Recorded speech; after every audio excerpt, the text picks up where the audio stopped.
नमस्कार, मैं ममता government polytechnic college Ajmer में केमिस्ट्री लेक्चरर हूँ। आज का मेरा टॉपिक है यूनिट ऑफ कंसंट्रेशन पार्ट 1, जो कि इलेक्ट्रोकेमिस्ट्री चैप्टर के अंदर इंक्लूडेड है। अब हम लोग बात कर लेते हैं concentration of solution. Concentration of solution क्या होता है? जब कभी भी किसी भी सॉल्वेंट के अंदर आप जब सॉल्यूट डिसॉल्व करते हो तो आप उसको सॉल्यूशन कहते हो। अब आता है टर्म कि सॉल्यूट और सॉल्वेंट क्या होता है। सॉल्यूट होता है कि जो अमाउंट में कम होता है सॉल्यूशन के अंदर उसको आप सॉल्यूट कहते हो, और जो ज़्यादा अमाउंट में होता है उसको आप सॉल्वेंट कहते हो। तो कंसंट्रेशन क्या होती है? कंसंट्रेशन ये होती है कि सॉल्यूट की सॉल्यूशन के अंदर कितनी अमाउंट है उसको हम लोग कंसंट्रेशन ऑफ सॉल्यूशन कहते हैं। जैसे कि हम एक एग्जांपल ले लेते हैं कि 10% ऑफ एक्वस सॉल्यूशन है कॉमन सॉल्ट का, जिसके अंदर 10 ग्राम NaCl है पर 100 ग्राम ऑफ सॉल्यूशन के अंदर। तो इसका मतलब ये है कि इसके अंदर 10 ग्राम आप NaCl डाला हुआ है और 90 ग्राम इसमें वाटर है। यहाँ पर आपका सॉल्यूट है 10 ग्राम NaCl और सॉल्वेंट है आपका 90 ग्राम ऑफ वाटर। अब आप ये कंसंट्रेशन के बेसिस पे हमने 2 टाइप्स ऑफ सॉल्यूशन में डिवाइड किया है। एक तो है कंसंट्रेशन सॉल्यूशन और एक है डाइल्यूट सॉल्यूशन। कंसंट्रेशन सॉल्यूशन ये होता है कि हम कोई कॉमन सॉल्वेंट ले लेते हैं जिसके अंदर सॉल्यूट की कंसंट्रेशन ज़्यादा होती है, यानी उसकी अमाउंट जो होती है वो ज़्यादा होती है। और डाइल्यूट सॉल्यूशन की बात करते हैं तो मान लो उसी सॉल्वेंट के अंदर अगर आपने पानी या कोई सॉल्वेंट ऐड कर दिया तो उसके अंदर जो सॉल्यूट की कंसंट्रेशन है वो डिक्रीज हो जाती है कंपेयर टू कंसंट्रेशन वाले सॉल्यूशन के अंदर। तो उस सॉल्यूशन को आप डाइल्यूट सॉल्यूशन कहते हो। जो अमाउंट है, हम लोग जो सॉल्यूट, सॉल्वेंट और सॉल्यूशन की जो अमाउंट है उसको हम लोग वॉल्यूम, वेट या नंबर ऑफ मोल्स में भी मेजर करते हैं। और जो कंसंट्रेशन ऑफ सॉल्यूशन है उसको हमने बहुत तरीके से मेज़र कर सकते हैं। हम बहुत सारी यूनिट्स को यूज़ करके हम लोग इसको कंसंट्रेशन को मेज़र कर सकते हैं, जिसमें आप लोग कॉमनली बात करते हैं मोलैरिटी, मोलैलिटी, मोल फ्रैक्शन और परसेंटेज। अब हम लोग कंसंट्रेशन यूनिट्स की बात कर लेते हैं, जिसमें कंसंट्रेशन यूनिट्स में सबसे पहले हम मोल्स की बात कर लेते हैं। हम उन यूनिट्स को कंसीडर करते हैं जिसके अंदर हम मोल्स का कंसेप्ट को यूज़ करते हैं। ठीक है, अब हम लोग सबसे पहली यूनिट यूज़ कर लेते हैं मोलैरिटी। मोलैरिटी को हम कैपिटल M से भी डिनोट करते हैं। अब मोलैरिटी होती क्या है? मोलैरिटी ये होती है कि आपने जो मोल्स ऑफ सॉल्यूट लिया है, यानी कि कितना मोल्स ऑफ सॉल्यूट लिया है आपने, जब आपने उसको 1 क्यूबिक डेसीमीटर ऑफ सॉल्यूशन के अंदर डिसॉल्व किया है तो उसको आप मोलैरिटी कहते हो, जो कि मैंने नीचे फॉर्मूला लिखा हुआ है कि मोल्स ऑफ सॉल्यूट पर क्यूबिक डेसीमीटर ऑफ सॉल्यूशन के अंदर। अब मोल्स ऑफ सॉल्यूट को यानी मोलैरिटी को आप डिफरेंट टर्म्स में भी लिख सकते हैं, जो कि आपका मोल्स ऑफ सॉल्यूट है इसको 2 अलग तरीके से भी लिख सकते हो, क्योंकि मोल्स का फॉर्मूला होता है mass of solute upon molar mass of solute. तो इसलिए हम मोल्स ऑफ सॉल्यूट की जगह हम लोग mass of solute divided by molar mass of solute into cubic decimetre of solution. अब आता है कि मोलर मास ऑफ सॉल्यूट क्या होता है? मोलर मास ऑफ सॉल्यूट होता है कि जो आपका कोई भी मॉलिक्यूल बना है उसका टोटल मास, उसके अंदर जो एटम है उसका टोटल मास को हम मोलर मास कहते हैं और उसको हम ग्राम में डिनोट करते हैं। नेक्स्ट है मोलैरिटी जो होती है वो टेम्परेचर डिपेंडेंट होती है।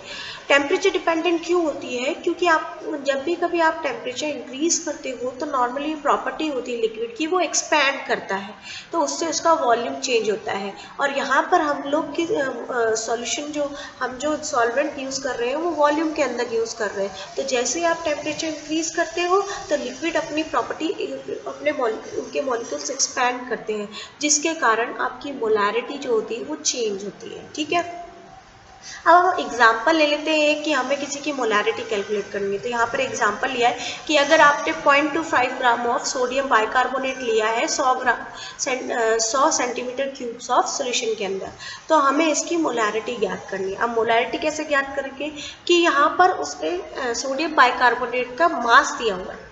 ठीक है, तो हमें इसका मोलर मास निकालना पड़ेगा, क्योंकि हमें पहले तो मोलैरिटी का फॉर्मूला है moles of solute divided by cubic decimetre of solution. तो यहाँ पर हम मोल्स निकालने पड़ेंगे। सबसे पहले सिर्फ मास दिया हुआ है, तो मास दिया हुआ है तो हमारे को 0.25 ग्राम ऑफ सोडियम बाइकार्बोनेट को डिवाइडेड बाय उसका मोलर मास डिवाइड करेंगे, और उसका मोलर मास होता है 85 ग्राम पर मोल।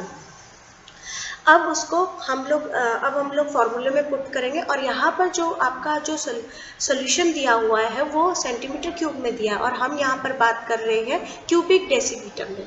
तो हमें उसको सबसे पहले क्यूबिक डेसीमीटर में कन्वर्ट करना पड़ेगा। तो हम लोग इसको 100 क्यूबिक सेंटीमीटर को हम लोग क्यूबिक डेसीमीटर में कन्वर्ट करेंगे तो 100/1000 से डिवाइड करेंगे तो हमारा volume of solution cubic decimetre में कन्वर्ट हो जाएगा, जो कि आएगा 0.1। अब मोलैरिटी वाले फॉर्मूले में हम इसको पुट करेंगे इनकी वैल्यूज़ को, क्योंकि हमें मास पता है 0.25 और उसका मोलर मास है 84। तो हम लोग divided by 0.25 divided by 84 into 0.1 equal to हमारी मोलैरिटी निकल जाएगी 0.0298 मोलैरिटी, कैपिटल एम से डिनोट किया जाए। अब आता है मोलैरिटी। मोलैरिटी को हम स्मॉल m से डिनोट करते हैं। इसमें क्या होता है कि जो आप number of moles of solute ले रहे हो उसको आप पर केजी ऑफ सॉल्वेंट में डिसॉल्व कर रहे हो। यहाँ पर आप मास ले रहे हो सॉल्वेंट का मेजर करने के लिए। तो मोलैरिटी का फॉर्मूला होता है moles of solute divided by KG of the kilogram of the solution. अब ये बताया है कि जो इसको वो दूसरे टर्म्स में भी लिखा जाता है, मोल्स ऑफ सॉल्यूट को आप दूसरे टर्म्स में भी लिख सकते हो, mass of solute divided by molar mass of solute. अब आता है मोलैरिटी जो होती है टेम्परेचर इंडिपेंडेंट होती है, क्योंकि यहाँ पर आप जो सॉल्वेंट को मेजर करने के लिए ले रहे हो वो आप ले रहे हो मास में, और मास जो होता है टेम्परेचर के साथ चेंज नहीं होता है, इसलिए जो मोलैरिटी होती है वो टेम्परेचर के साथ चेंज नहीं होती है। अब हम एक एग्जांपल ले लेते हैं मोलैरिटी को कैलकुलेट करने का, कि हमने 100 ग्राम ऑफ वाटर के अंदर 1 ग्राम इथेनॉल डिसॉल्व किया, तो हमें उसकी मोलैरिटी कैलकुलेट करनी है। तो हमारा सबसे पहले हम लोग इसमें यहाँ पर इन्होंने मास दे रखा है, तो हमें इसको पहले मोल्स में कन्वर्ट करना पड़ेगा। तो मोल्स में कन्वर्ट करने के लिए अभी मैंने आपको बताया था, मोल्स में कन्वर्ट करने के लिए जो आपको मास दिया है डिवाइडेड बाय उसका मोलर मास। तो आपका जो इथेनॉल है उसका मोलर मास 46 होता है, तो हमने मोल्स निकाल लिया और उसके मोल्स निकल गए 2.17 इंटू 10⁻⁻2 मोल।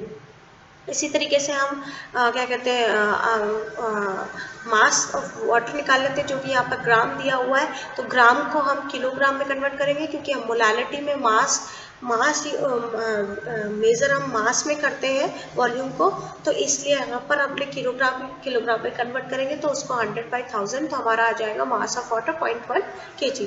अब हम इसे मोलैरिटी वाले फॉर्मूले में पुट कर देंगे, और मोलैरिटी और फॉर्मूले में हम लोग को मोल्स पता लगे 2.17 into 10⁻⁻2 mole divided by 0.1 kg, हमारी मोलैरिटी आ जाएगी 0.217। नॉर्मेलिटी को हम कैपिटल N से डिनोट करते हैं। ये क्या होता है कि जब ग्राम इक्विवेलेंट ऑफ सॉल्यूट को जब आप पर लीटर ऑफ सॉल्यूशन के अंदर डिसॉल्व करते हो तो नॉर्मेलिटी कहलाती है। अब आता है ग्राम इक्विवेलेंट क्या होता है। तो इक्विवेलेंट वेट क्या होता है, इक्विवेलेंट वेट होता है कि gram equivalent weight of solute, यानी कि जो आपका सॉल्यूट है उसका कितना वेट है ग्राम के अंदर, और divided by number of replaceable HOHI। अगर आपका एसिड है तो उस पर कितने H+ रिप्लेस किए, और अगर आपका बेस है तो उस पर कितने OH- रिप्लेस किए, वो उससे डिवाइड करता है और आपका इक्विवेलेंट वेट निकल जाएगा। अब हम लोग बात करते हैं नॉर्मेलिटी और मोलैरिटी के बीच में रिलेशन क्या है। तो नॉर्मेलिटी और मोलैरिटी के बीच में रिलेशन है N into equivalent weight equal to M, जो कि मोलैरिटी है, इंटू मॉलिक्यूलर वेट। फॉर्मेलिटी, जिसको हम कैपिटल F से भी लिखते हैं, ये क्या होता है, फॉर्मूला वेट, कि आपने कितना फॉर्मूला वेट ऑफ सॉल्यूट को पर लीटर ऑफ सॉल्यूशन के अंदर डिसॉल्व किया, उसको आप फॉर्मूला वेट कहते हो। Thank you.